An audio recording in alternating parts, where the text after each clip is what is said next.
Okay. ಹ್ಮ್. कार्मिकः ಹ್ಮ್. कार्याय कार्यालयं गच्छन्ति। ಕಾರ್ಮಿಕಾಹ. कार्मिकाः कार्याय ಹ್ಮ್. कार्यालयं गच्छन्ति। ಹ್ಮ್.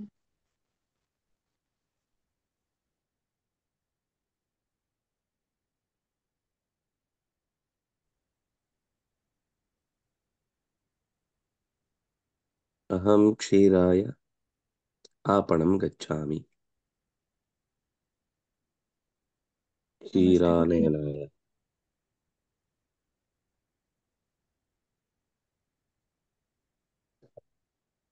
शिष्याः ज्ञानाय गुरुं पृच्छन्ति। पक्षिणः आहाराय सन्ध्यायामेव उत्तिष्ठन्ति। धेनवः वत्सेभ्यः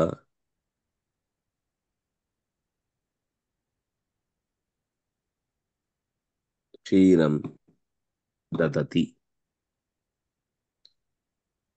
आपणिकाः धनाय श्रमं कुर्वन्ति। ಆಚಾರ್ಯ ಇಲ್ಲಿ ಧನಾಯ ಅಧ್ಯಾಪನಾಯ ಇದೆಲ್ಲ ಹ, ಚತುರ್ಥಿ ವಿಭಕ್ತಿ ಅಲ್ಲ? ಚತುರ್ಥಿ ಹೌದು. ಯಾವುದಕ್ಕೋಸ್ಕರ ಅಂದ್ರೆ ಚತುರ್ಥಿ ವಿಭಕ್ತಿ. ಹೌದು ಹೌದು. ಸರಿ.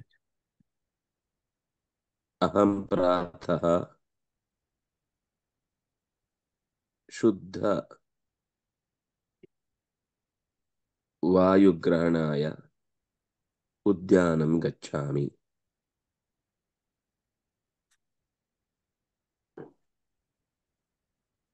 ಬಾಲಕಾः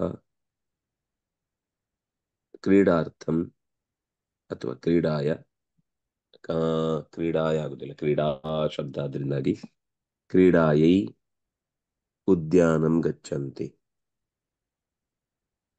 ಸರ್ವಕಾರः ಉದ್ಯಾನಾಯ ಅಧಿಕಂ ಧನಂ ಯಚ್ಚಂತಿ.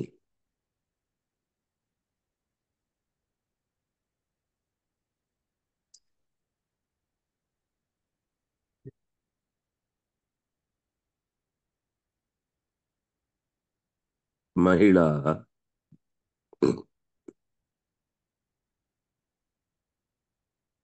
ಪುಷ್ಪಾಯ ದೇವಾಲಯೇ ಅರ್ಚಕಂ ಪೃಚ್ಛಂತಿ. ಸಾಮಾನ್ಯ ಅದಕ್ಕೋಸ್ಕರ ಯಾವಾಗ ನಾವು ಈ ಚತುರ್ಥಿ ಪ್ರಯೋಗ ಮಾಡುತ್ತೇವೆ ಅಂತಂದ್ರೆ ಅದು ನಮ್ಮ ಹತ್ರನೇ ಉಳಿಯುವ ದೃಷ್ಟಿಯಿಂದ ನಾವು ವಸ್ತುವನ್ನು ತಗೊಳ್ತೇವೆ ಅನ್ನುವ ಸಂದರ್ಭದಲ್ಲಿ. ಈಗ ಆ,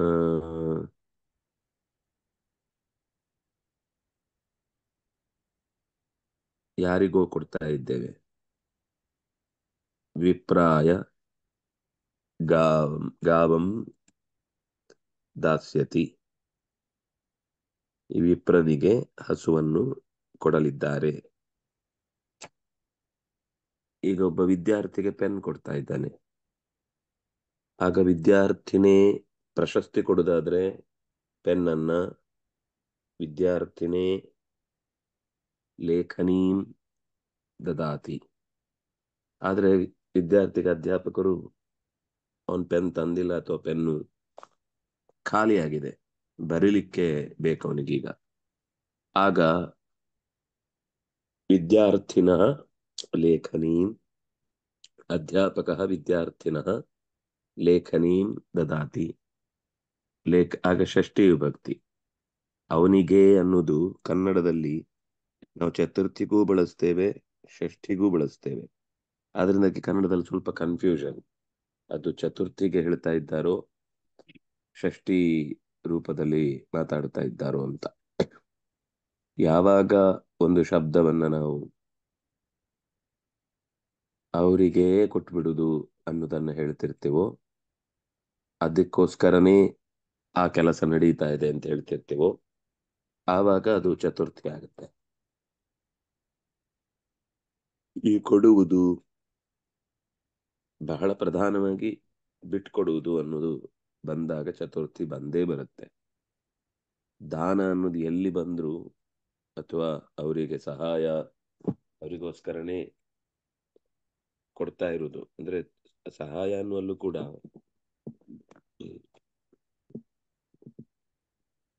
ಅವರಿಗೆ ಈಗ ತಕ್ಷಣಕ್ಕೆ ಮಾತ್ರ ಅಂತ ಆದ್ರೆ ಷಷ್ಠಿನೇ ಬರುತ್ತೆ. ಆದ್ರೆ ಯಾವಾಗ ಅದರಲ್ಲಿ ನಿಸ್ವಾರ್ಥ ಇದ್ದು ಅವರಿಗೆ ಬಿಟ್ಕೊಡುದು ಆ ಸಹಾಯ ಕೂಡ ಅಂದಾಗ ಚತುರ್ಥಿಯೇ ಬರುತ್ತೆ.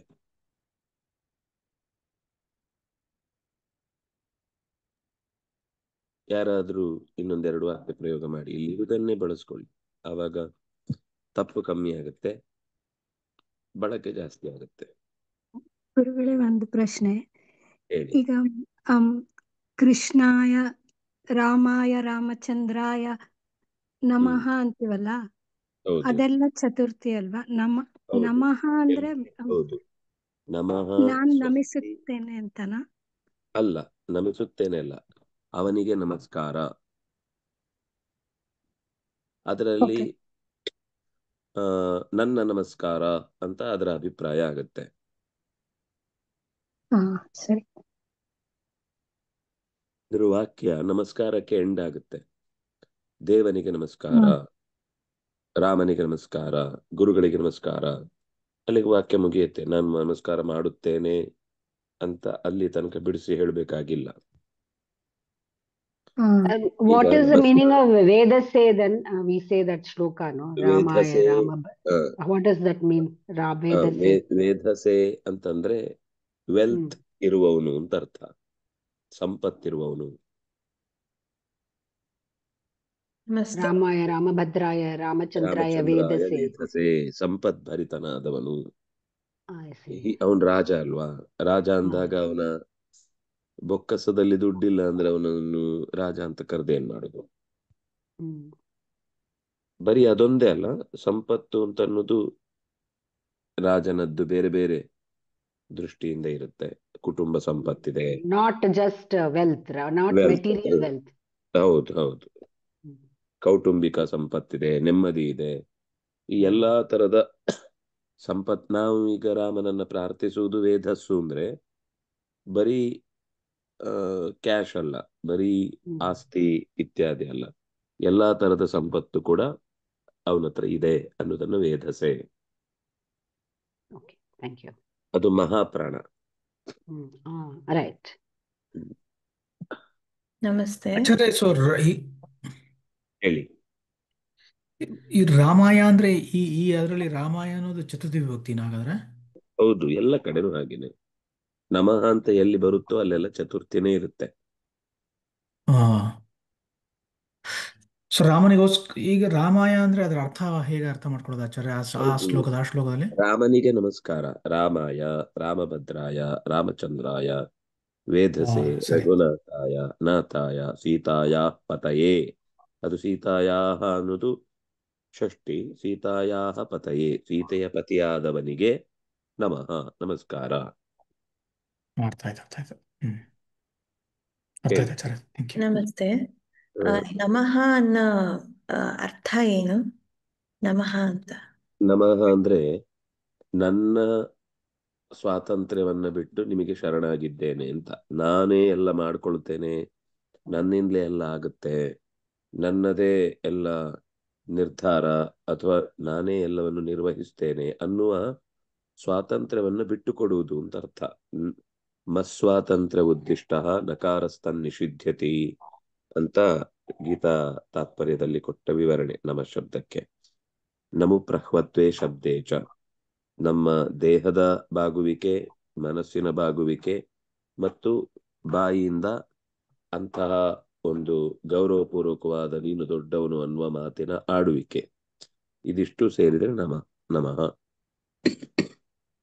ಇದು ಶಾಬ್ದಿಕವಾದ ನಮಸ್ಕಾರವನ್ನು ತಿಳಿಸುತ್ತೆ. ಈ ಪದ್ಯ ಹೇಳ್ತಾ ಅರ್ಥ ಮಾಡಿಕೊಂಡು ಮನಸ್ಸಿನಲ್ಲಿ ದೇಹವೂ ಕೂಡ ಬಾಗಿದ್ರೆ ನಮಸ್ಕಾರ ಪೂರ್ಣ ಆಗುತ್ತೆ. ನಮು ಪ್ರಹ್ವ ಅಂದ್ರೆ ಬಗ್ಗುವುದು, ಬಾಗುವುದು, ಮಾನಸಿಕವಾಗಿ ದೈಹಿಕವಾಗಿ ಅವನೇ ದೊಡ್ಡವನು ಅಥವಾ ಗೌರವದಿಂದ ಅವನನ್ನ ಅಪ್ಪಿಕೊಳ್ಳುವುದು ಅಂತ ಅರ್ಥ. ಅಂದ್ರೆ ನೀನೇ ನನಗೆ ಗತಿ ಅಂತ ಒಪ್ಪಿಕೊಳ್ಳುವುದು. ಅಂದ್ರೆ ನಮ್ಮ ಒಂದ್ ಸೆಂಟೆನ್ಸ್ ಅಲ್ಲಿ ಹೇಳ್ಬೇಕು ಅಂದ್ರೆ ಹೇಗೆ ಹೇಳ್ಬೋದು? ಸಾರಿ, ನನ್ಗೆ ತಿರ್ಗಾ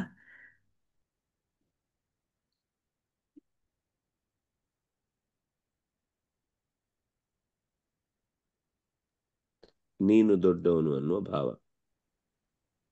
ನಾನಲ್ಲ, ನೀನು ದೊಡ್ಡವನು ಅಂತ ಹೇಳ್ಬೋದು. ಸರಿ.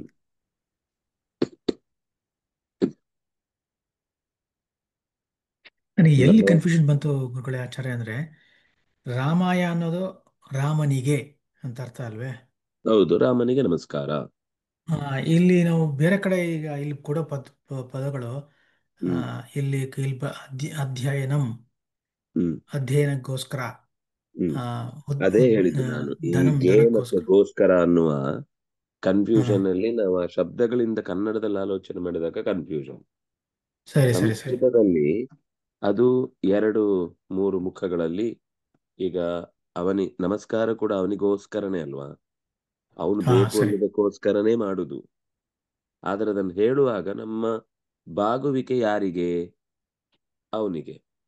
ಯಾಕೆ? ಅವನಿಗೋಸ್ಕರನೇ, ಅವನು ಬೇಕು ಅಂತಾನೆ, ಅವನೇ ನಮಗೆ ಒಡೆಯ, ಅವನೇ ನಮ್ಮ ಗತಿ ಎನ್ನುವ ದೃಷ್ಟಿಯಿಂದಲೇನೆ ನಮಸ್ಕಾರ ಮಾಡ್ತಾ ಇರುವುದು.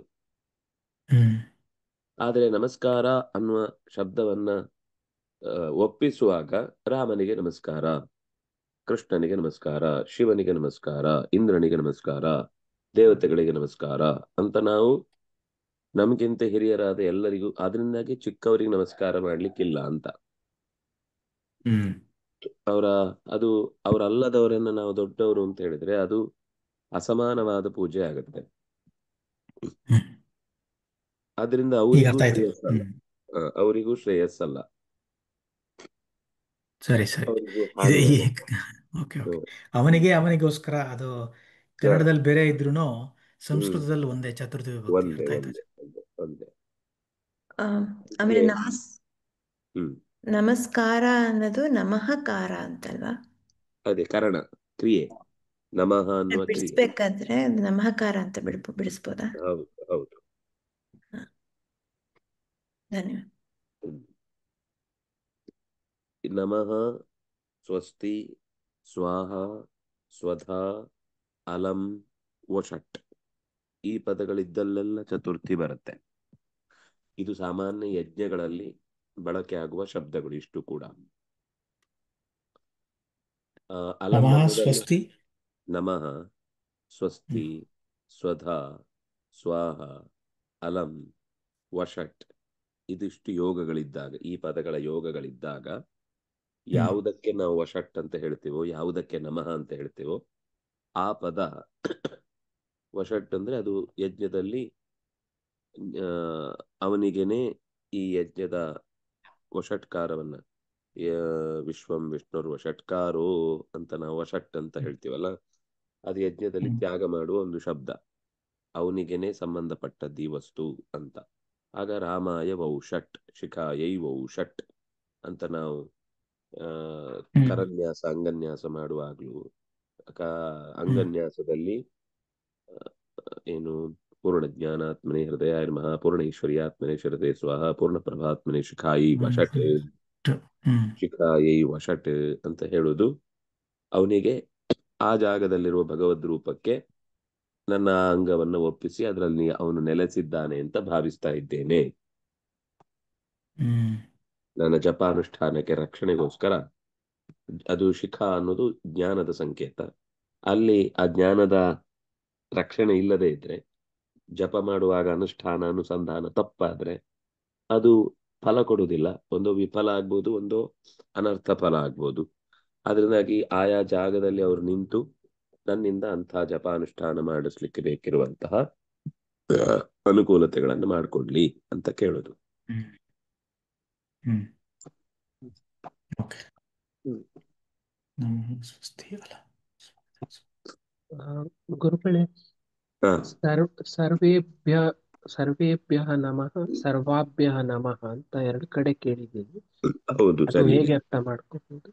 ಈಗ ಸರ್ವಾಭ್ಯ ಅನ್ನೋದು ದೇವತಾ ಅನ್ನುವ ಶಬ್ದ ಸ್ತ್ರೀಲಿಂಗದಲ್ಲಿದ್ದಾಗ, ಅಥವಾ ಅಮ್ಮಂದಿರಿಗೆ ಎಲ್ಲರೂ ಸೇರ್ಕೊಂಡು ಮಾಡ್ತಾ ಇದ್ದಾರೆ ಎಂದಾಗ ಹೆಣ್ಣು ಸ್ತ್ರೀಲಿಂಗದ ಶಬ್ದ ಆದ್ರಿಂದ ಸರ್ವಾಭ್ಯ ನಮಃ ಅಂದ್ರೆ ಎಲ್ಲ ಸ್ತ್ರೀಯರಿಗೂ ನಮಸ್ಕಾರ ಅಂತ ಅಭಿಪ್ರಾಯ. ಸರ್ವೇಭ್ಯ ಅಂದಾಗ ಸರ್ವೇಭ್ಯೋ ದೇವೇಭ್ಯೋ ನಮಃ, ಸರ್ವಾಭ್ಯೋ ಮಾತೃಕಾ ದೇವತಾಭ್ಯೋ ನಮಃ. ಆ ಮಾತೃಕಾ ದೇವತೆಯರು ಸ್ತ್ರೀಯರಾದ್ರಿಂದ ಸರ್ವಾ ಶಬ್ದ ಸ್ತ್ರೀಲಿಂಗದ ರೂಪದಲ್ಲಿ ಚತುರ್ಥಿ ವಿಭಕ್ತಿ ಬಹುವಚನ ಸರ್ವಾಭ್ಯ ಅಂತಾಗುತ್ತೆ. ಧನ್ಯವಾದ.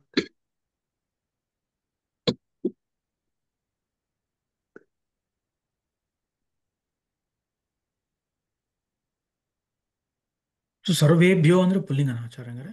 ಹೌದು, ಸರ್ವ ಸರ್ವೌ ಸರ್ವೇ ಇದು ಪುಲ್ಲಿಂಗ, ಸರ್ವಾ ಸರ್ವೇ ಸರ್ವಾಹ ಇದು ಸ್ತ್ರೀಲಿಂಗ. ಹ್ಮ್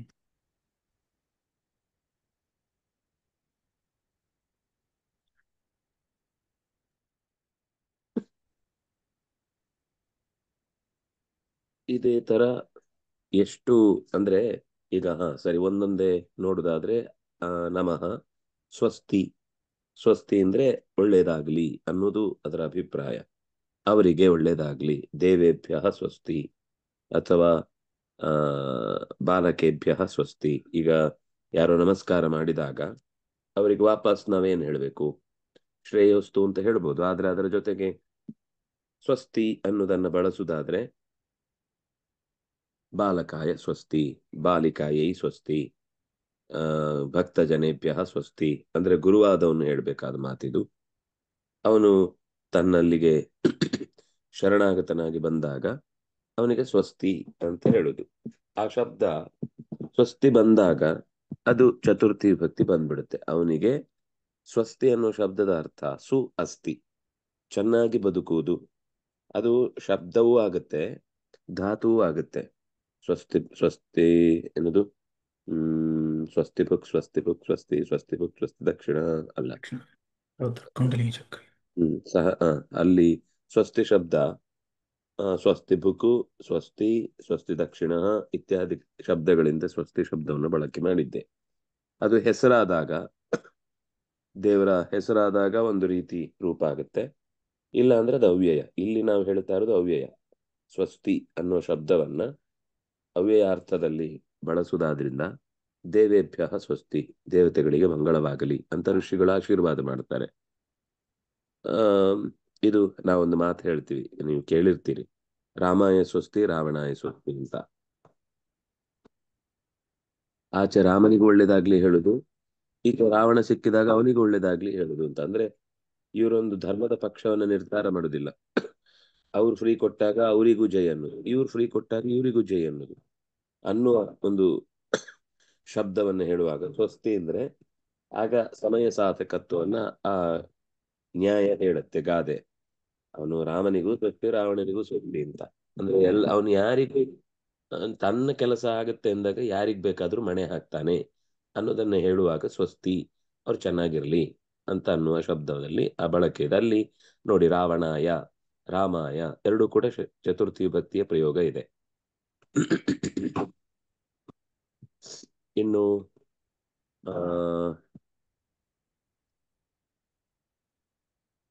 ಅಲಂ ಸ್ವಸ್ತಿ ನಮಃ ನಮಃ ಸ್ವಸ್ತಿ ಸುಧಾ ಸ್ವಾಹ. ಸ್ವಧಾ ನೀವು ಶ್ರಾದ್ದಾದಿಗಳಲ್ಲಿ ನೋಡಿರ್ತೀರಿ. ಪಿತೃಭ್ಯ ಸ್ವಧಾ, ಪಿತಾಮಹೇಭ್ಯ ಸ್ವಧಾ, ಪ್ರಪಿತಾಮಹೇಭ್ಯ ಸ್ವಧಾ. ಅಲ್ಲೆಲ್ಲ ಕಡೆಯಲ್ಲಿ ಸ್ವಧಾಕಾರ ಹಾಕಿ, ಯಜ್ಞದಲ್ಲಿ ಹೇಗೆ ಸ್ವಾಹಾಕಾರವೋ ಇಂದ್ರಾಯ ಸ್ವಾಹ, ಅಗ್ನಯೇ ಸ್ವಾಹ, ವರುಣಾಯ ಸ್ವಾಹ, ವಾಯವೇ ಸ್ವಾಹ, ಸೋಮಾಯ ಸ್ವಾಹ, ಸರ್ವೇಭ್ಯೋ ದೇವೇಭ್ಯ ಸ್ವಾಹ ಅನ್ನುವಲ್ಲಿ ಎಲ್ಲ ಕಡೆ ಸ್ವಾಹ ಅನ್ನೋದು ಸಾಮಾನ್ಯ. ನಿಮಗೆ ಚತುರ್ಥಿ ಇಲ್ಲದೆ ಒಂದು ಸ್ತ್ರೀಲಿಂಗದಲ್ಲಿದ್ರೆ ಅದು ದೇವತಾಯೈ ಸ್ವಾಹ ಅಂತಿರುತ್ತೆ. ಪುಲ್ಲಿಂಗ ಆದ್ರೆ ದೇವಾಯ ಸ್ವಾಹ ಇರುತ್ತೆ. ನಪುಂಸಕಲಿಂಗ ಅಂದ್ರೂ ಅದು ಸೇಮ್, ಮಿತ್ರಾಯ ಸ್ವಾಹ ಅಂತ. ಅಲ್ಲಿ ಎಲ್ಲಾ ಕಡೆಯಲ್ಲೂ ಕೂಡ ಸ್ವಾಹ ಅನ್ನುವಲ್ಲಿ ಸಾಮಾನ್ಯ ಲೋಕದಲ್ಲಿ ನಮಃ ಶಬ್ದದ ಹಾಗೇನೆ ಚತುರ್ಥಿ ಬರುವುದನ್ನ ನೀವು ನೋಡಿರ್ತೀರಿ ಹೋಮಗಳಲ್ಲಿ ಅಥವಾ ಉಳಿದಂತೆ ಎಲ್ಲೇ ಈ ಮಂತ್ರಗಳಲ್ಲಿ ಕೆಲವು ಕಡೆ ಎಲ್ಲ ಈ ಸ್ವಾಹ ಶಬ್ದ ಮಂತ್ರ ಸಹಿತವಾಗಿ ಬರುತ್ತೆ.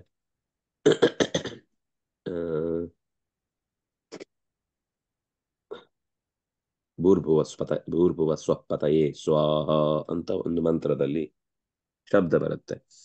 ಹಾಗೆ ಇದು ಕೂಡ ಸ್ವಧಾ ಅನ್ನೋದು ಕೂಡ, ಈಗ ಅವನು ತಾಯಿಗೆ ಶ್ರಾದ್ದ ಹಾಕ್ತಾ ಇದ್ದಾನೆ ಅಂದ್ರೆ ಮಾತ್ರೆ ಸ್ವಾಹ, ತಂದೆಗೆ ಮಾತ್ರೆ ಸ್ವಧಾ, ಪಿತ್ರೆ ಸ್ವಧಾ, ಅವರ ಹೆಸರು ಹೇಳಿ ಅಂತ ಹೆಸರಿನ ವ್ಯಕ್ತಿಗಳಿಗೆ ಸ್ವಧಾ ಅಂತ, ವಸುಭ್ಯ ಸ್ವಧಾ, ಸಂಕರ್ಷಣ ಯಸ್ವಧಾ ಅಂತ ಆಯಾ ಅಂತರ್ಯಾಮಿ ರೂಪಗಳನ್ನು ತೆಗೆದುಕೊಂಡು ಹೇಳುವಾಗ್ಲೂ ಸ್ವಧಾ ಶಬ್ದವನ್ನ ಬಳಸಿದೆವು ಅಂತಾದ್ರೆ ಅಲ್ಲಿ ಚತುರ್ಥಿ ಬರುತ್ತೆ ಅನ್ನೋದು ಗೊತ್ತಾಗುತ್ತೆ.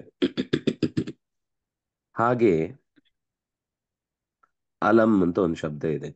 ಇಲ್ಲಿ ಮಾತ್ರ ಸ್ವಲ್ಪ ನಮ್ಮ ಅಂದ್ರೆ ನಿಮ್ಗೆ ಕನ್ಫ್ಯೂಷನ್ ಆಗ್ಲಿಕ್ಕೆ ಅವಕಾಶ ಇಲ್ಲ, ಯಾಕಂದ್ರೆ ನಿಮ್ಗೆ ಎರಡು ರೀತಿಯ ಬಳಕೆ ಇದೆ ಅಂತ ಗೊತ್ತಿಲ್ಲ.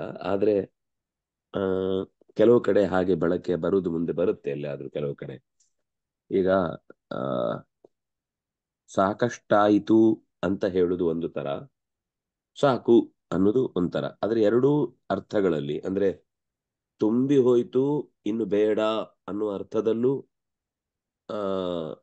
ಆ ಶಬ್ದ ಇದೆ. ನೀನ್ ಮಾಡಿದ್ ಜಾಸ್ತಿ ಆಯ್ತು, ಬೇಕಾದಷ್ಟಾಯ್ತು ಅಂತ ಒಂಥರ ಅದನ್ನ ನಿಲ್ಲಿಸ್ಬೇಕು ಅಂತ ಜೋರ್ ಮಾಡುವಾಗ್ಲೂ ಅಲ್ಲೂ ಅದು ಬೇಕಾದಷ್ಟಾಯ್ತು ಅಂತಾನೆ ಅರ್ಥ. ಆದ್ರೆ ಅಲ್ಲಿ ನಿಲ್ಲಿಸು ಅನ್ನೋ ಅರ್ಥದಲ್ಲಿ ಹೇಳುವ ಶಬ್ದ. ಇಲ್ಲಿ ತುಂಬಾ ಆಯ್ತು, ಬೇಕಾದಷ್ಟಾಯ್ತು ಅಂತ ತೃಪ್ತಿಯಿಂದ ಹೇಳುವ ಶಬ್ದ ಅಲಂ ಅನ್ನೋದನ್ನ ಎರಡು ಕಡೆ ಬಳಸ್ತಾವೆ. ಈಗ ಶ್ರಮೇಣ ಅಲಂ, ನೀನ್ ಕಷ್ಟಪಟ್ಟಿದ್ ಸಾಕು, ನೋಡ್ಲಿಕ್ಕೆ ಆಗಲ್ಲ ನಿನ್ನನ್ನು, ಎಷ್ಟು ಕಷ್ಟಪಡ್ತಿ, ಎಷ್ಟು ಒದ್ದಾಟ ಪಡ್ತಾ ಇದ್ದಿ, ಶ್ರಮೇಣ ಅಲಂ, ಸಾಕು ನೀನ್ ಕಷ್ಟಪಟ್ಟಿದ್ದು, ನೋಡಿ ನೋಡಿ ಸಾಕಾಯ್ತು ನನಗೆ ಅಂದ್ರೆ ಅಲ್ಲಿ ಅಲಂ ಅನ್ನುವ ಶಬ್ದವನ್ನ ತೃತೀಯ ವಿಭಕ್ತಿಯ ಜೊತೆಗೆ ಬಳಸ್ತಾರೆ. ಸಾಕು ಅನ್ನುವ ಅರ್ಥದಲ್ಲಿ ಅಲಂ ಅನ್ನೋದು ತೃತೀಯ ವಿಭಕ್ತಿಯಲ್ಲಿ ಬರುತ್ತೆ. ಬೇಕಾದಷ್ಟಾಯ್ತು, ಈಗ ಊಟ ಬಡಿಸ್ತಾ ಇರ್ತಾರೆ, ಆಗ ಅಲಂ ನಮಗೆ ಏನು ಭಕ್ಷ್ಯೇಭ್ಯ ಅಲಂ, ಬೇಕಾದಷ್ಟಾಯ್ತು, ಭಕ್ಷ್ಯಗಳು ಎಷ್ಟು ಎಷ್ಟು ಅದನ್ನು ಇನ್ನು ನಾವು, ಅಂದ್ರೆ ಇದು ಪಾಸಿಟಿವ್ ಆಗಿ ಹೇಳುವಾಗ ಚತುರ್ಥಿ ಬರುತ್ತೆ, ನೆಗೆಟಿವ್ ಆಗಿ ಹೇಳುವಾಗ ತೃತೀಯ ಬರುತ್ತೆ. ದೇವೇಭ್ಯ ಹರಿ ಅಲಂ, ದೇವತೆಗಳಿಗೆ ಹರಿಯು ಅಲಂ, ದೇವತೆಗಳಿಗೆ ಬೇಕಾದಷ್ಟಾಯ್ತು, ಹರಿ ಒಬ್ಬ ಇದ್ರೆ ಸಾಕು ಅವ್ರಿಗೆ ತೃಪ್ತಿ. ಅರ್ಜುನಾಯ ಕೃಷ್ಣ ಅಲಂ, ಆದ್ರೆ ದುರ್ಯೋಧನಾಯ ಅವನಿಗೆ ಕೃಷ್ಣ ಬೇಡ, ಅವನು ನಾರಾಯಣ ಸೈನ್ಯವನ್ನೇ ತಗೊಂಡ. ಈ ಕೊಳಲ್ ಬಾರಿಸೋನನ್ನು ತಗೊಂಡು ಏನು ಹಾವಾಡಿಸ್ಲಿಕ್ಕಿದ್ಯಾ ಯುದ್ಧ ಭೂಮಿಯಲ್ಲಿ, ನನಗ್ ಬೇಡ ಅಂತ ಬೈಕೊಂಡು ಹೋದ. ಆಗ ಅವನು ಅದನ್ನ ಅರ್ಜುನನ ಹತ್ರ ಹೇಳ್ತಾನೆ, ಅಯ್ಯೋ ನಿನಗೆ ಸೈನ್ಯವೇ ಇಲ್ಲ ಆಯ್ತು. ಆಗ ಅವನು ಹೇಳ್ತಾನೆ ಕೃಷ್ಣಾಯ ಅಲಂ, ಅಂದ್ರೆ ಈ ಯಾರು ಕೌರವೇಭ್ಯ ಕೃಷ್ಣ ಅಲಂ, ಕೌರವರಿಗೆ ಅಲಂ ಸಾಕು, ಈ ಕೃಷ್ಣ ಬೇಕಾದಷ್ಟಾಯ್ತು, ಅವನು ಕೊಳಲೇ ಹಿಡಿದಿದ್ರು ಕೂಡ ಅಥವಾ ಕೊಳಲನ್ನೂ ಮುಟ್ಟದೇ ಇದ್ರು ಕೂಡ, ಚಕ್ಷುಷಾ ಆಯುಂಷಿ ಮುಷ್ಣಂತಂ, ಕಣ್ಣಿನಿಂದಲೇ ಎಲ್ಲರ ಆಯುಷ್ಯವನ್ನು ಸ್ವೀಕರಿಸುವಂತಹ ನೀನು ಕೌರವೇಭ್ಯ ಅಲಂ, ಅದು ಯಾರಿಗೆ ಬೇಕಾದಷ್ಟಾಯ್ತು ಅಂತ ಹೇಳ್ತೇವೋ ಅವರಿಗೆ ಚತುರ್ಥಿ ಬರುತ್ತೆ. ಹಾಗಾಗಿ ಇದು ಅಲಂ ಅನ್ನೋದು ಕೌರವೇಭ್ಯ ಕೃಷ್ಣ ಅಲಂ, ಪಾಂಡವೇಭ್ಯ ಭೀಮ ಅಲಂ, ಪಾಂಡವರಿಗೆ ಭೀಮ ಬೇಕಾದಷ್ಟು ಸಾಕು ಅಂದ್ರೆ ಅವರಿಗೆ ತೃಪ್ತಿ ಆಯ್ತು. ದೇವೇಭ್ಯ ಹರಿಹಿ ಅಲಂ, ದೇವತೆಗಳಿಗೆ ಅವನ ಪರವಾಗಿ ಯುದ್ಧ ಮಾಡಲಿಕ್ಕೆ ಹರಿ ಸಾಕು ಅನ್ನೋದನ್ನ ಹೇಳುವಾಗ ಅರ್ಜುನಾಯ ಕೃಷ್ಣ ಅಲಂ, ಅರ್ಜುನನಿಗೆ ಕೃಷ್ಣ ಸಾಕಾಯ್ತು, ಬೇಕಾದಷ್ಟಾಯ್ತು ಅಂತ ಅಲಂ ಶಬ್ದವನ್ನ. ಈಗ ಹಾಡು ಮುಗಿಸಿ ಊಟಕ್ಕೆ ಕೂತ್ಕೊಳ್ಬೇಕು, ಆವಾಗ ಗಾನೇನ ಅಲಂ, ಸಾಕು ಹಾಡಿದ್ದು ಎಷ್ಟಾಯ್ತು, ಆಗದಿಂದ ಹಾಡ್ತಾನೆ ಇದ್ದೀನಿ, ಊಟಕ್ಕೆ ಬರ್ತಾ ಇಲ್ಲ ಯಾರು, ಅಂತ ಹೇಳುವಾಗ ಅದನ್ನ ನಿಲ್ಸಿ ಅನ್ನೋದನ್ನ ಹೇಳುವಾಗ ಗಾನೇನ ಅಲಂ, ಎಷ್ಟೊತ್ತಿಂದ ಆಗಲಿಂದ ಹಾಡ್ತಾನೇ ಇದ್ದಾರೆ, ಮುಗಿಸ್ತಾನೆ ಇಲ್ಲ. ಇಲ್ಲಿ ಊಟ ಕೂಡೋರೆಲ್ಲ ಪಾತ್ರೆ ಒಣಗಿ ಹೋಗಿ ಕೈಯೆಲ್ಲ ಒಣಗಿ ಅನ್ನ ಎಲ್ಲ ವಾಪಸ್ ಅಕ್ಕಿಗಳಾಗ್ಬಿಟ್ಟಿದೆ ಅಂತ ನಿರ್ಲಿಸುವಾಗ ಗಾನೇನ ಅಲಂ, ಸಾಕು, ಅಲ್ಲಿ ಸಾಕು, ಅಲ್ಲಿ ಬೇಕಾದಷ್ಟಾಯ್ತು ಅನ್ನೋದು ಅಲಂ ಶಬ್ದವನ್ನ ಎರಡು ರೀತಿಯಲ್ಲಿ ಬಳಸ್ತಾವೆ. ಇದು ನಮ್ಮ ಲೋಕದಲ್ಲಿ ಬಳಸುವಾಗ ಗಮನದಲ್ಲಿ ಇರಬೇಕು. ಅಲಂ ಶಬ್ದವನ್ನು ಬಳಸುವಾಗ ಅಲಂ ಅನ್ನೋದಕ್ಕೆ ಪರ್ಯಾಯವಾಗಿ ನಾವು ಬಳಸುವಂಥದ್ದು ಪರ್ಯಾಪ್ತಂ ಅಂತ. ಊಟದಲ್ಲೆಲ್ಲ ಪರ್ಯಾಪ್ತಂ, ಬೇಕಾದಷ್ಟಾಯ್ತು, ತುಂಬಾ ಆಯ್ತು, ಹೊಟ್ಟೆ ತುಂಬಾ ಆಯ್ತು ಅಂತ ಹೇಳುವಾಗ ಅಲಂ ಶಬ್ದದ ಬದಲಿಗೆ ನಾವು ಸಾಮಾನ್ಯವಾಗಿ ಬಳಸುವುದು ಪರ್ಯಾಪ್ತಂ, ಬೇಕಾದಷ್ಟಾಯ್ತು. ಅಲ್ಲಿ ಬೇಕಾದಷ್ಟಾಯ್ತು ಅನ್ನೋದೇ ಅರ್ಥ, ಸಾಕು ಅಂತ ಅರ್ಥ ಅಲ್ಲ. ಬೇಕಾದಷ್ಟಾಯ್ತು ಅಂದ್ರೆ ಇನ್ನು ಬೇಕಾಗಿಲ್ಲ ಅಂತ ಅರ್ಥ. ಆದ್ರೆ ಅದು ನೆಗೆಟಿವ್ ಆಗಿ ಹೇಳುದಲ್ಲ. ಅಯ್ಯೋ ಈಗ ಹಾಕಿದ್ದೇ ತುಂಬಾ ಆಯ್ತ್ರಿ, ನೀವು ಇನ್ನಷ್ಟು ವಿಚಾರಿಸ್ತಾ ಇರುವುದು ನೋಡಿದ್ರೆ ಸಂತೋಷ ಆಗುತ್ತೆ, ಆದ್ರೆ ನಮ್ಗೆ ತಿನ್ಲಿಕ್ಕೆ ಶಕ್ತಿ ಇಲ್ಲ, ಪರ್ಯಾಪ್ತಂ, ಸಾಕಾಯ್ತು, ಇನ್ನು ಬೇಡ, ಬೇಕಾದಷ್ಟು ನೀವು ಹಾಕಿದಿರಿ ಆಗ್ಲೇ ಅಂತ ಹೇಳುವಾಗ ಚತುರ್ಥಿ ವಿಭಕ್ತಿ ಬರುತ್ತೆ.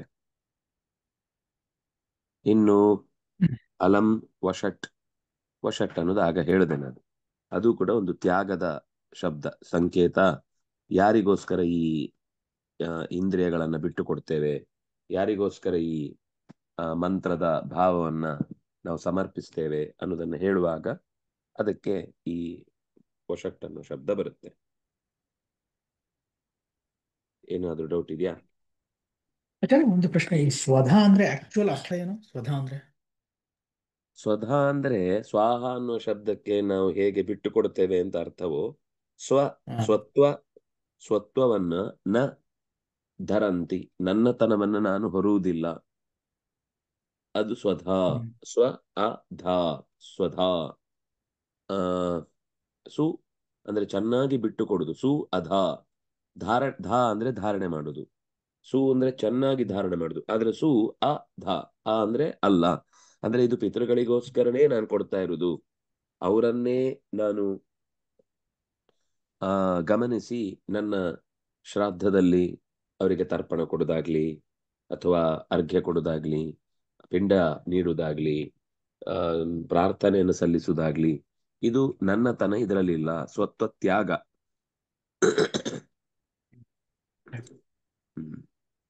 ಸೊ ಹಾಗಾದ್ರೆ ಸ್ವಾಹಾನು ಅದೇ ತರ ಬಿಡಿಸಿ ಹೇಳೋದಾ ಆಚಾರ್ಯ? ಸ್ವಾಹ ಅನ್ನೋದಕ್ಕೆ ಈ ಸ್ವಧಾ ಅನ್ನುವಾಗ ಎರಡು ಅರ್ಥ ಇದೆ, ಅದಕ್ಕೋಸ್ಕರ ಅಲ್ಲಿ ಸು ಅ ಧಾ ಅಂತ ಬಿಡಿಸಿದ. ಆದ್ರೆ ಅದು ಸ್ವಧಾ ಅಂದ್ರೆ ಅಲ್ಲಿ ಸ್ವತ್ವ ಧಾರಣೆನೇ ಆಗತ್ತೆ ಪಿತೃಗಳಿಗೆ ಧಾರಣೆ ಮಾಡುವಾಗ. ಆದ್ರೆ ಸು ಅಹ ಅಂತ ಬಿಡಿಸ್ಲಿಕ್ಕೆ ಆಗಲ್ಲ, ಯಾಕೆಂದ್ರೆ ಅದು ಅಲ್ಲಿ ಇರುವುದು ವ್ಯಾಖ್ಯಾನವೇ, ಅದಕ್ಕೆ ಶಬ್ದ ಇರುವುದೇ ಮೂಲದಲ್ಲಿ ಅದು ಸ್ವತ್ವಹಾನ, ಇಲ್ಲಿ ಸ್ವತ್ವ ಧಾರಣ. ಪಿತೃಗಳಿಗೆ ನಾವು ಶ್ರಾದ್ದ ಮಾಡಿ ಕೊಡುವುದ್ರಿಂದ ಅವರಿಂದ ವಾಪಸ್ ನಾವು ಈಗ ಅವರ ಆಸ್ತಿ, ಅವರ ಜೆನೆಟಿಕಲ್ ಫೋರ್ಸು, ಅವರ ಫೇಮು, ಇದೆಲ್ಲ ನಮ್ಮ ಹತ್ರನೇ ಉಳಿದಿದೆ.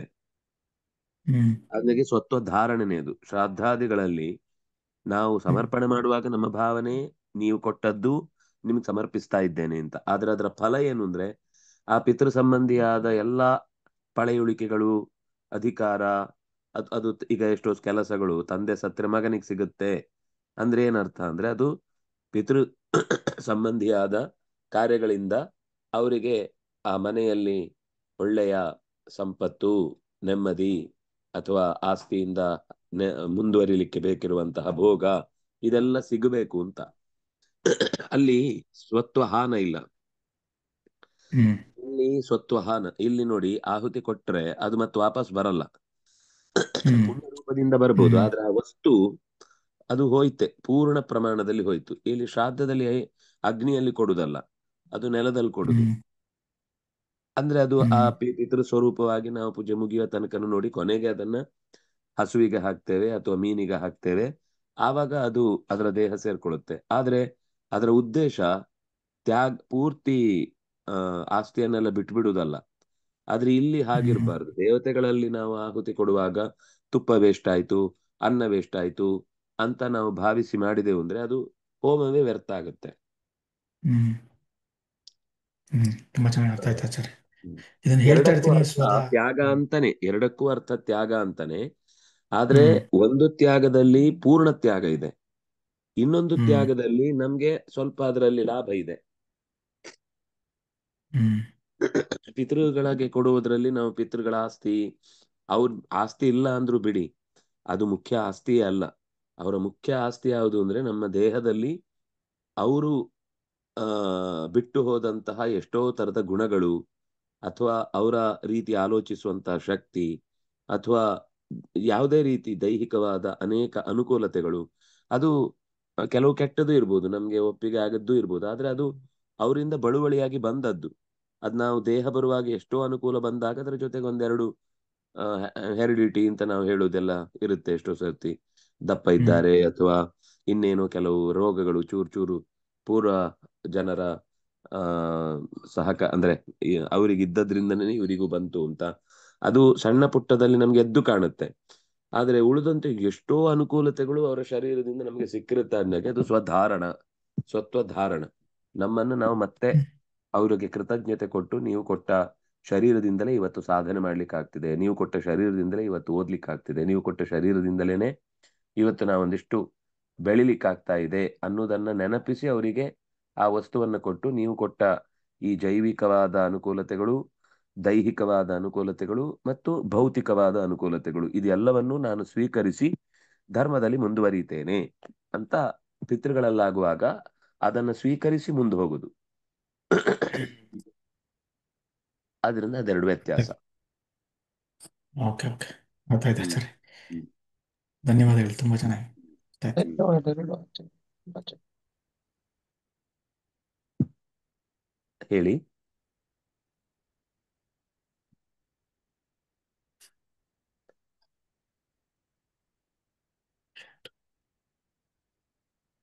ಯಾರಾದ್ರೂ ವಾಕ್ಯ ಮಾಡಿ. I will try one or two sentences. Sure. How do you say that in Sanskritam? I will try a few sentences. Aham prayatnam karomi.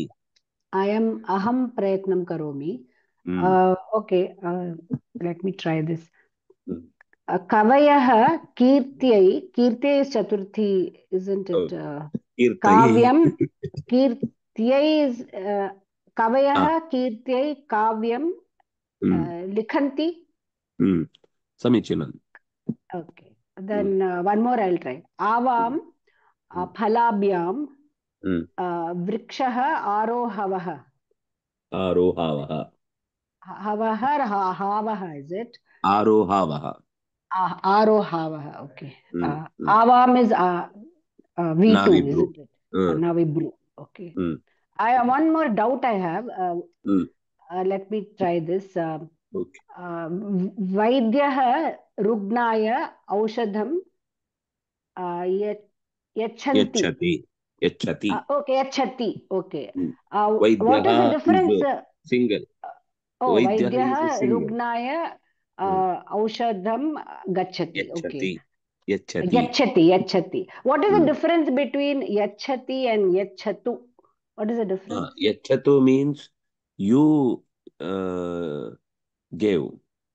Okay, you gave. It is okay. I see.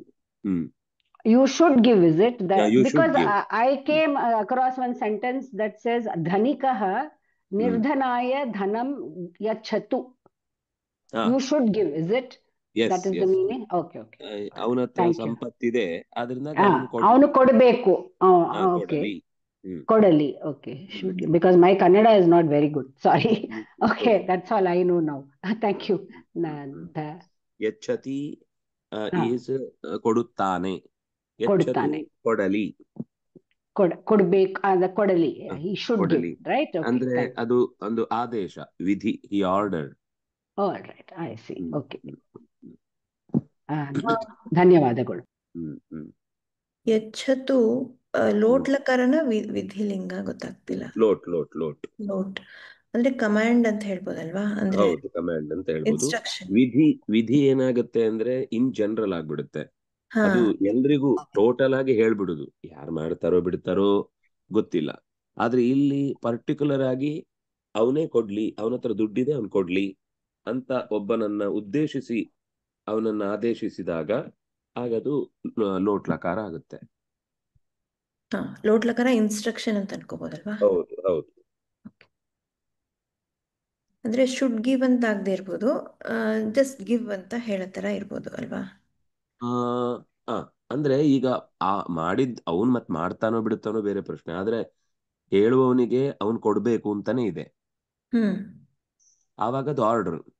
ಈಗ ಕೊಡುದಾದ್ರೆ ಕೊಡಬಹುದು ಅನ್ನುವಾಗ ವಿಧಿಲಿಂಗ್ ದದ್ಯಾತ್. ಈಗ ಶ್ರೀಮಾನ್ ನಿರ್ಧನಿಕಾಯ ಧನಂ ದದ್ಯಾತ್. ಶ್ರೀಮಂತ ತನ್ನ ಹತ್ರ ಇರೋ ದುಡ್ಡನ್ನು ಕೊಡ್ಬಹುದು, ಆದ್ರೆ ಶ್ರೀಮಾನ್ ಧನಿಕಂ ದದಾತು. ಶ್ರೀಮಂತನು ದುಡ್ಡು ಕೊಡ್ಲಿ, ಅವನು ಇದೆಯಲ್ವಾ, ಯಾಕಲ್ಲಿ ಕೊಳಸಿ ಗೋಡೆ ಮಧ್ಯದಲ್ಲಿ ಅಡಗಿಸಿಟ್ಟಿದ್ದಾನೆ ಅಂತ ಸ್ವಲ್ಪ ಅದನ್ನ ಕೊಡಬೇಕು ಅನ್ನೋದ್ರಲ್ಲಿ ಹೆಚ್ಚು ಒತ್ತು ಇದ್ದಾಗ ಆಗ ಲೋಟ್ ಬರುತ್ತೆ.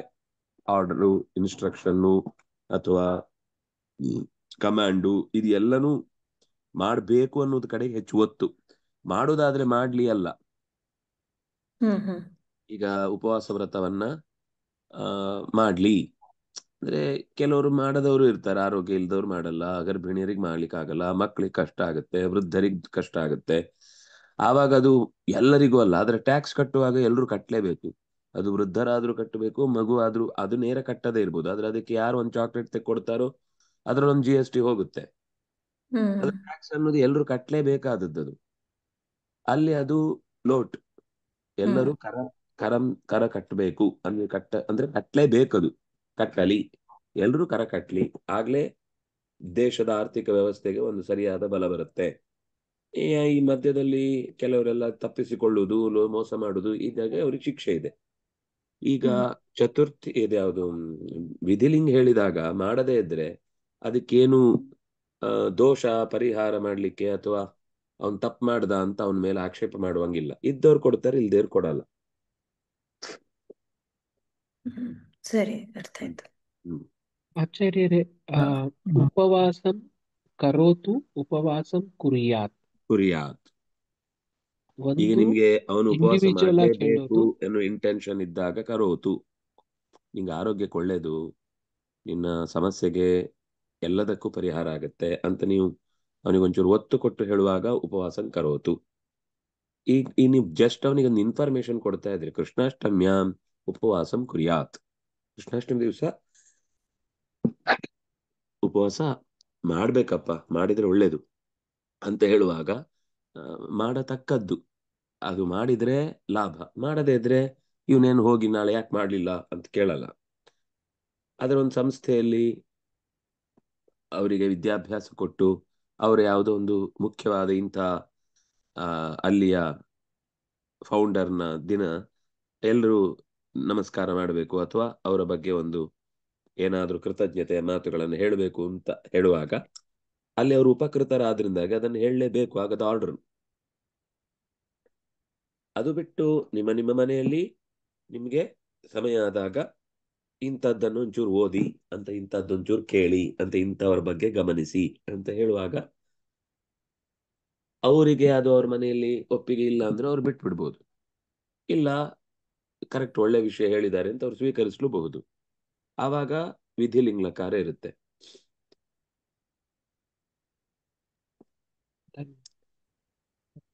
ಆಚಾರ್ಯ, ನಾನು ಅಹಂ ಪ್ರಯತ್ನಂ ಕರೋಮಿ. ಅವಶ್ಯಂ. ಅಹಂ ಕೃಷ್ಣಾಯ ಪ್ರಿಯತಾಂ ಧ್ಯಾನಂ ಕರೋಮಿ. ಅದು ಕೃಷ್ಣ ಪ್ರಿಯತಾಮ ಆಗುತ್ತೆ, ಕೃಷ್ಣಾಯ ಪ್ರಿಯತಾಮ ಆಗುದಿಲ್ಲ. ಕೃಷ್ಣನು ಪ್ರೀತನಾಗಲಿ ಎಂಬುದಕ್ಕಾಗಿ ಧ್ಯಾನ ಮಾಡುತ್ತೇನೆ, ಅಥವಾ ಕೃಷ್ಣ ಪ್ರೀತ್ಯೈ, ಕೃಷ್ಣನ ಪ್ರೀತಿಗಾಗಿ ಧ್ಯಾನಂ ಕರೋಮಿ. ಅಹಂ ಕೃಷ್ಣ ಪ್ರೀತ್ಯೈ ಧ್ಯಾನಂ ಕರೋಮಿ ಅಂತ ಹಾಗೆ ಹೇಳ್ಬೇಕು. ಓಕೆ, ಅಂದ್ರೆ ಇಲ್ಲಿ ಚತುರ್ಥಿ ವಿಭಕ್ತಿ ಆಗಲ್ಲ, ಕೃಷ್ಣ ಪ್ರೀತ್ಯೈ ಆಯ್ತಲ್ಲ, ಪ್ರೀತಿಯೇ ಆಗತ್ತೆ. ಓಕೆ, ಸರಿ ಆಚಾರ್ಯ.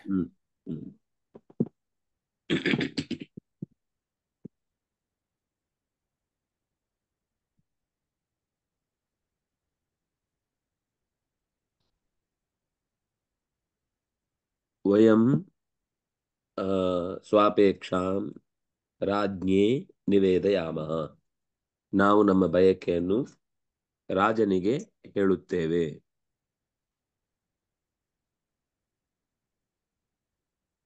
ರಾಜ ಮಂತ್ರಿಣೇ ಆಜ್ಞಾಂ ಅಕರೋತ್. ರಾಜನು ಮಂತ್ರಿಗೆ ಆಜ್ಞೆ ಮಾಡಿದ, ಏನೋ ಒಂದು ಕೆಲಸ ಹೇಳ್ದ. ಆಗ ರಾಜ ಮಂತ್ರಿಣಿ, ಮಂತ್ರಿಗೆ ಅಂದ್ರೆ ಅವ್ನು ಮಾಡ್ಲೇಬೇಕು ಅಂತದ್ದೊಂದು ಮಂತ್ರಿ ಮಾಡಬೇಕಾದ ಕೆಲಸವನ್ನ ಹೇಳ್ದ.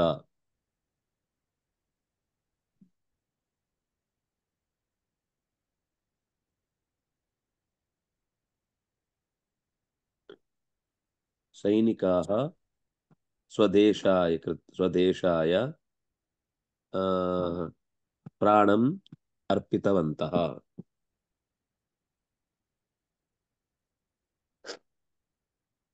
ಈ ಚತುರ್ಥಿಯನ್ನ ಇನ್ನೊಂದು ರೀತಿ ಬಳಸುವ ಕ್ರಮ ಇದೆ. ಇಲ್ಲಿ ಈಗ ನಿಮ್ಗೆ ಅದನ್ನು ಹೇಳಿಲ್ಲ, ಆದ್ರೆ ಲೋಕದಲ್ಲಿ ತುಂಬಾ ಬಳಕೆ ಹಾಗೆ ಮಾಡ್ತಾರೆ. ಅದು ತುಂಬಾ ಅನಿವಾರ್ಯ ಆದಾಗ ಹಾಗೆ ಮಾಡುವುದು ತಪ್ಪಲ್ಲ.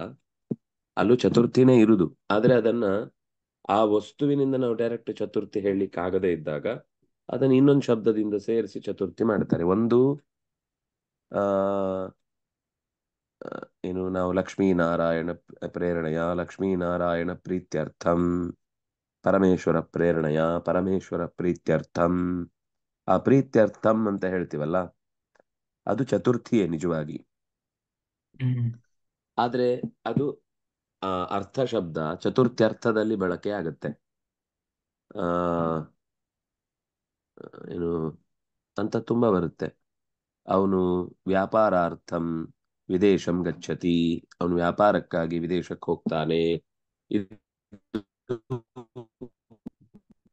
ಒಂದು ರೀತಿ. ವ್ಯಾಪಾರಾರ್ಥಂ ವಿದ್ಯಾ ಅಧ್ಯಯನಾರ್ಥಂ ಅಥವಾ ವಿದ್ಯಾ ಪ್ರಾಪ್ತ್ಯರ್ಥಂ ಅಥವಾ ಆಶೀರ್ವಚನ ಪ್ರಾಪ್ತ್ಯರ್ಥಂ,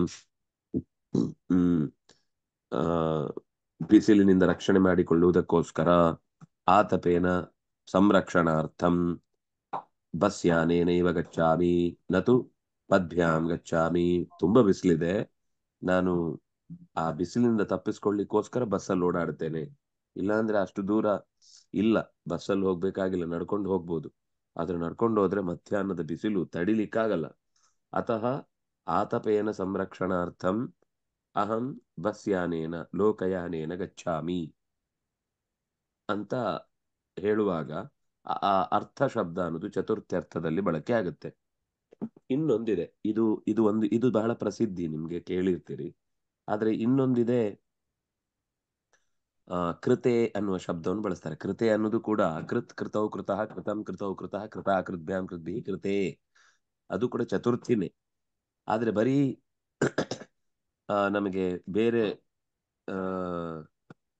ಶಬ್ದವನ್ನ ಬಳಸ್ಲಿಕ್ಕಾಗದೇ ಇದ್ದಾಗ ವ್ಯಾಪಾರಸ್ಯ ಕೃತೆ ಅನ್ನೋದು ವ್ಯಾಪಾರಕ್ಕಾಗಿ ಅಂತ ಅರ್ಥ ಆಗುತ್ತೆ. ವ್ಯಾಪಾರಸ್ಯ ಕೃತೆ ಸಹ ಅನ್ಯಾಯಂ ಅಕರೋತ್, ಅವನು ವ್ಯಾಪಾರಕ್ಕಾಗಿ ಮೋಸ ಮಾಡ್ದ. ಸಹ ಅಧ್ಯಯನಸ್ಯ ಕೃತೆ ಪುಸ್ತಕಂ ಆನೀತವಾನ್, ಅವನು ಅಧ್ಯಯನಕ್ಕಾಗಿ ಪುಸ್ತಕವನ್ನ ತಂದ. ಅದು ಕೂಡ ಚತುರ್ಥಿಯ ಅರ್ಥದಲ್ಲೇ ಈಗ ಇರುವುದು, ಚತುರ್ಥಿಯೇ ವಿಭಕ್ತಿ. ಆದ್ರೆ ಆ ಶಬ್ದಕ್ಕೆ ಡೈರೆಕ್ಟ್ ಅಧ್ಯಯನಾಯ ಅಂತ ಹಾಕ್ಲಿಲ್ಲ, ಅಧ್ಯಯನಸ್ಯ ಕೃತೆ. ಇದು ಷಷ್ಠಿಯನ್ನು ಬಳಸಿ ಅದರಲ್ಲಿ ಚತುರ್ಥಿಯನ್ನು ಬಳಸುವಂತ ಒಂದು ಅಂದ್ರೆ ಒಂದು ಸ್ಟೈಲ್, ಸಂಸ್ಕೃತದಲ್ಲಿರುವ ಸ್ಟೈಲ್ ಅದು. ನೀವು ಅದನ್ನು ಕನ್ನಡದಲ್ಲಿ ಅನುವಾದ ಮಾಡ್ಲಿಕ್ಕೆ ಆಗುದೇ ಇಲ್ಲ. ಇದನ್ನು ನೀವು ಕನ್ನಡದಲ್ಲಿ ಅನುವಾದ ಮಾಡ್ಲಿಕ್ಕೂ ಹೋಗ್ಬಾರ್ದು. ಅದರ ಅರ್ಥ ಚತುರ್ಥಿ,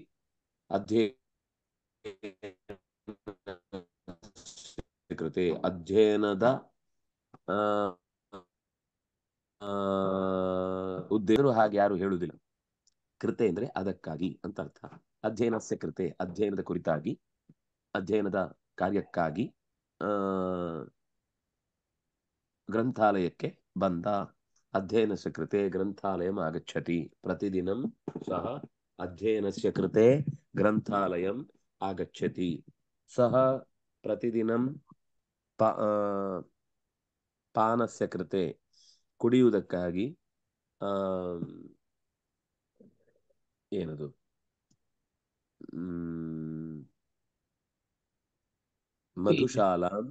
ಮಧುಶಾಲಾಂ ಗಚ್ಚತಿ. ಮಧುಶಾಲಾ ಅಂದ್ರೆ ಲಿಕ್ಕರ್ ಶಾಪ್. ಅವನು ಪ್ರತಿದಿನ ಕುಡಿಲಿಕ್ಕೆ ಇಲ್ಲೇ ಬರ್ತಾನೆ. ಪ್ರತಿದಿನಂ ಸಹ ಪಾನಾರ್ಥಂ ಅಥವಾ ಪಾನಸ್ಯ ಕೃತೆ ಮಧುಶಾಲಾಂ ಆಗಚ್ಚತಿ. ಅವನು ಇಲ್ಲೇ ಬರ್ತಾನೆ. ಅಥವಾ ಆ, ಆ,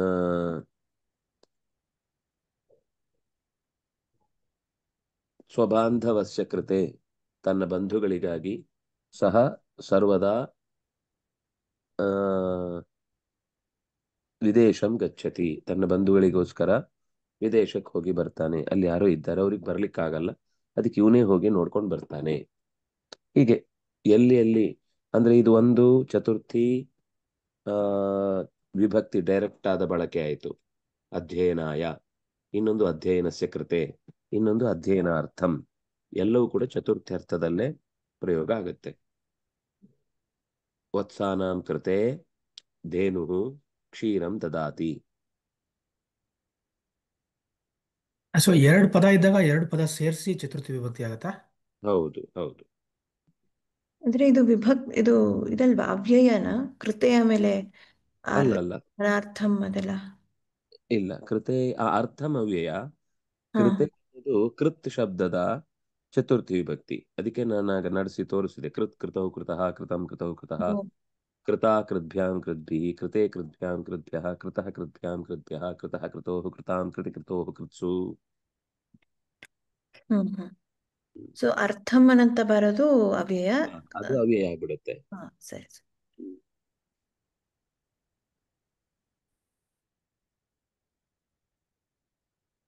ಸರಿ. ಈ ಪಾಠದಲ್ಲಿ ಸುಮಾರು ವಾಕ್ಯಗಳನ್ನು ನಾವು ನೋಡಿದ ಹಾಗಾಯ್ತು. ಒಂದು 5 ವಾಕ್ಯ ಇಲ್ಲಿ ಇಲ್ಲದ್ದು, ಇಲ್ಲಿ ಬಿಟ್ಟು ಬೇರೆ ಪದಗಳನ್ನು ಬೇಕಾದ್ರೂ ಬಳಸ್ಕೋಬಹುದು. ಇಲ್ಲಿದ್ದನ್ನ ಬಿಟ್ಟು ಒಂದು 5 ವಾಕ್ಯ ಬರ್ದು ಅಭ್ಯಾಸ ಮಾಡಿ ಗ್ರೂಪಲ್ಲಿ ಹಾಕೊಳ್ಳಿ. ಆಗ ಬೇರೆ ಬೇರೆಯವರಿಗೆ ಬೇರೆ ಬೇರೆ ಒಂದಿಷ್ಟು ವಾಕ್ಯ ಸಿಗುತ್ತೆ.